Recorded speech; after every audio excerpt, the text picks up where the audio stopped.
अस्सलाम वालेकुम दोस्तों, कैसे हैं आप सब। ड्रामा सीरियल डाइन, जैसा कि आपने देखा, महविश हयात जो इस ड्रामे में मिशा का किरदार अदा कर रही है और फौजिया जो इसकी नंद है। फौजिया को शक हो गया है कि मिशा की शक्ल जो है वो पहली नूरी से मिलती है और फौजिया के जो देवर हैं नंद शोहर, जो उनको भी शक पड़ गया है। इसी शक को दूर करने के लिए वो दोबारा से नूरी की कब्र में गए हैं और गोरकन से पूछा कि भी इस कब्र में कौन था। वो लड़की थी, लेकिन गोरकन जो वो सब मामला देखकर समझ गया था।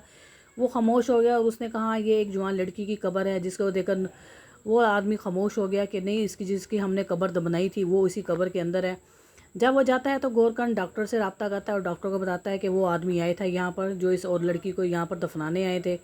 लेकिन उसे मुतमईन हो गया उस आदमी को देख के कि कब्र में नूरी दबी हुई है, वो ज़िंदा नहीं है, मर गई है। लेकिन घर में जो लड़की है वो कोई और है, वो नूरी नहीं है, वो तो वाकई में मिशा है।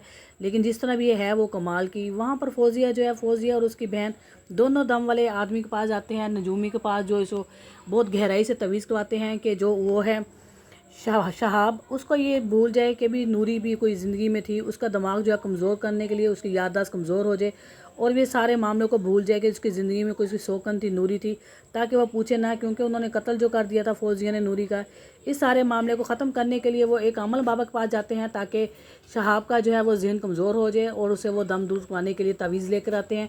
छोटी बहन कहती है फौजिया को कि तुम्हें इस बात पर कब से यकीन होने लगा, तुम इस पर कब से ये करवाने लगी है। लेकिन फौजिया ने कहा कि मैं बहुत पहले से करवा रही हूँ, लेकिन तुम आज मेरे साथ आई हो। तो ये बात देखकर छोटी बहन बहुत हैरान होती है।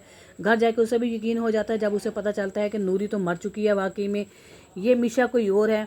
वहाँ से हुरैन के लिए जवार शाह जो है वो फ़ोन करता है और शहाब से कहता है किस तरीके से हुरैन बाबा किस तरह के हैं, वो ठीक हैं। तो वो शहाब जो से कहती हैं वहाँ वो ठीक है, बहुत खुश है, आपको मिस कर रहा है। तो फिर शहवार कहता है कि मिशा कैसी है। वो शहाब जो है वो मिशा की तारीफ़ करने लगती है जवार हुसैन से। जवार शाह को कहती है कि तुमने वाकई ठीक किया है, मिशा जो है वो हुरैन बाबा से बहुत ज़्यादा प्यार करती है। शहाब ये सब देखकर बहुत ज़्यादा खुश होता है। शहाब जब वापस आता है तो मिशा उसे बहुत मोहब्बत की पींगे डालने लग जाती है, जिसे देखकर वो हैरान होता है।